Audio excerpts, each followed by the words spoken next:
రాజసే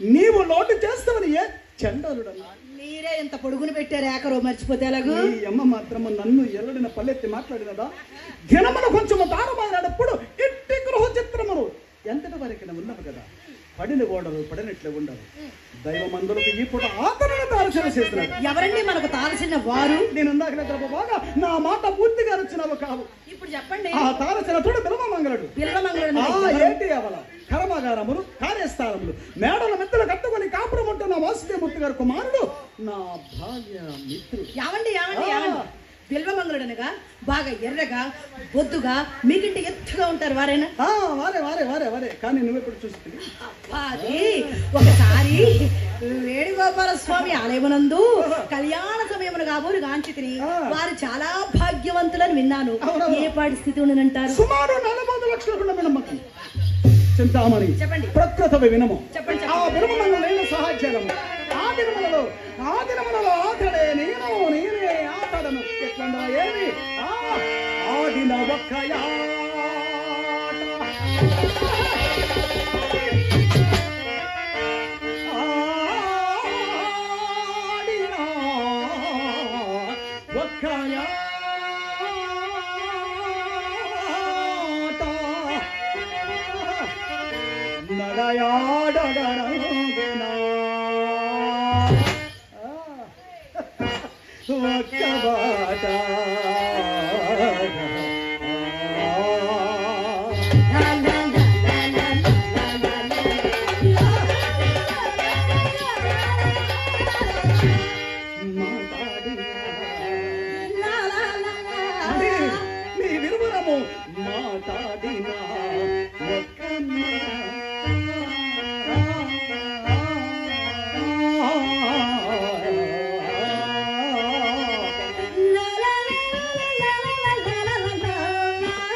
చాలా గొప్ప స్నేహం అండి మీది.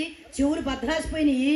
ఏమండి మరి అంత మంచి స్నేహితులు విడిపోయినట్లు సంభవించను. అతను ఆంధ్రము సాలించి సంస్కృత పాఠశాలలో ప్రవేశించినాడు. తమరేం చేశారు? నేను చదువు చాలించి ఇదిగో తమర వద్ద ప్రవేశించాను. అందువల్ల మా సమన్నమ పూర్తిగా తప్పపోయి ఒకరినొకరు మర్చిపో వరకు వచ్చినాం. వాస్తవమూర్తి గారు సంవత్సరం కింద వ్యాపారం వచ్చమ్మ చేసినాడట. అతడు ఈ మధ్య జ్ఞప్తికి వచ్చిన ఎడల ఏమి చేసేవాడివి? బదుల కొరకు వారిని వీరిని దేవుడు కూర్చుందినేమి. అతను ఎంతో మంచివాడని చెప్పేది. తన ఇంటికి తీసుకుని పోయి నా తన మంచి జట్లు చెప్తున్నాడు. తనతో భోజనము చేయవరకు విడిచిన మాట కాదు, బదులు మాట వెంటనే తలపెట్టిన భావ్యమ కాదని రేపు నువ్వు రేపు అని ఆపబాకు. రేపు వచ్చిందని మొత్తం చెప్పు. రేపు వచ్చిందని చెప్పే వచ్చాడు కావున ఈతను వినియోగించి ఆతను నిచ్చటికి రప్పించవలేదు. ఏమిటి ఉపాయం? సామాన్యంగా ఒప్పుకోడు. ఈ మధ్య అసలే కొత్త కొత్త వాళ్ళతో పరిచయాలు ఏర్పడ్డాయి. ఇప్పుడు నా మాట అసలు వింటాడో వినడో ఏదో మాయ చేసి పంపించాలి. ఏం మాయ చేయాలి చెప్పమా?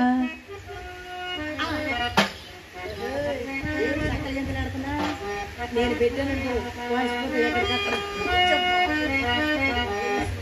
ఏమండి నా మనసులో చిన్ని కోరిక.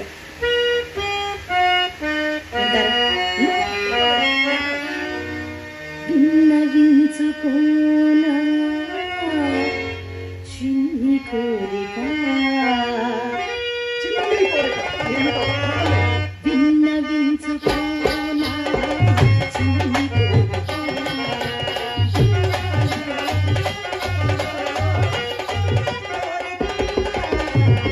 విన్నవించుకోనా చిన్ని కోరిక.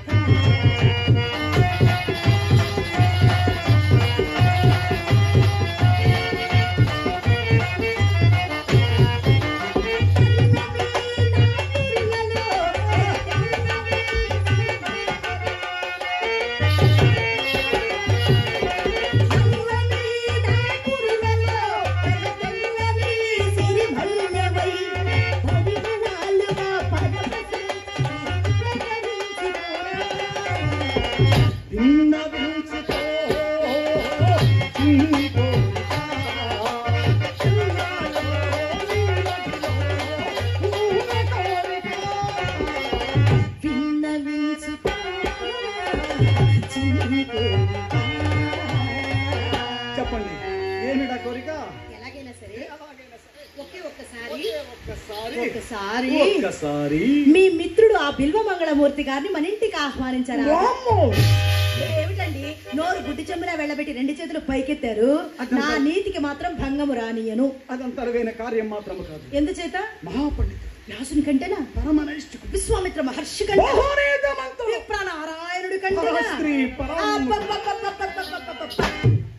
ఋష్యశృంగుని కంటేనా? ఎందుకండి లక్కకెడ బెరములు ఎంతులు తారసింది వరకే, ఎంతులు తారసింది వరకే పురుషాగ్రణంత లేసి సామంతములాడిన మాటలు పలికినం ఎంతులు తారసింది వరకే.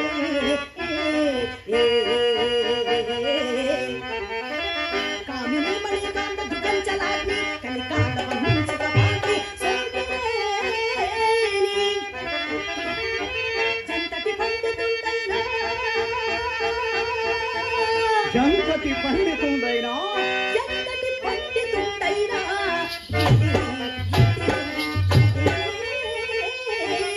కరుంగడే వెన్న పోలికను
చింతామణి అదిగాక అతని భార్య భూలోక రంభ. ఆహా ఏమి చెప్తిరి అతని భార్య భూలోక రంభ. సరే ఒప్పుకుంటాం, ఆయన భార్య రంభే. మరి మీ భార్య అసలు ఎప్పుడు చూశాడు పాపం? ఎప్పుడు నన్ను చుట్టానికే సరిపోయింది. అయ్యో ఈరోజు ఆదివారం, ఈరోజు ఇంటికి వెళ్ళి భార్యతో పాటు పిల్లలు కూడా ఉంటారంటే వెళ్ళాడా? ఎప్పుడు దీపం చుట్టూ పురుగులాగా మా ఇంటి చుట్టూ అయినా ఆవిడ్ని ఎప్పుడైనా చూస్తే కదా అందచందాలు గుణగణాలు తెలిసేది. అయినా మీ ఒక్కళ్ళ సంగతి ఏముందిలేండి. ఇంటి వద్ద సర్వాంగ సుందరమైన తమ తమ భార్యల్ని విడిచిపెట్టి పరాయస్తుడ పొందు కోసం సారిలకు చనువారిలో ఎవరి భార్య చక్కనిది కాదు చెప్పండి నాకు. అయినా ఒకరి భార్య సంగతి మనకేలా? ముందు తమరి భార్య సంగతి చెప్పరాదు. తమరి భార్య ప్రాణముల్ కలిగినట్టి పసిడి బొమ్మ, ప్రాణముల్ కలిగినట్టి పసిడి బొమ్మ, అవయవములు కలిగిన అలరు బొమ్మ,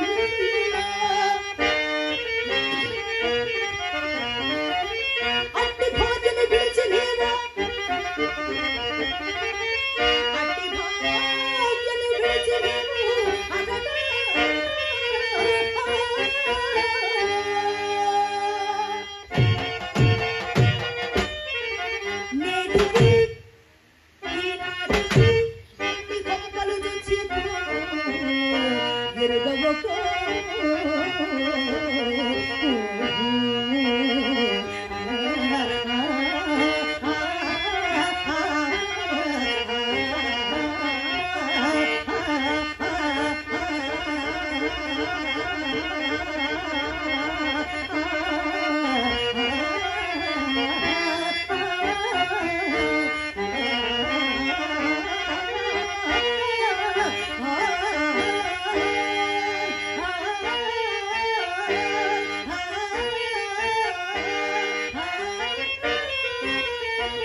పనే ఉందండి.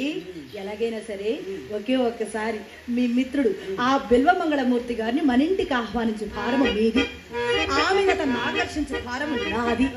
అతని దనుకున్న 40 లక్షలలో సగం నీది, సగం నాది.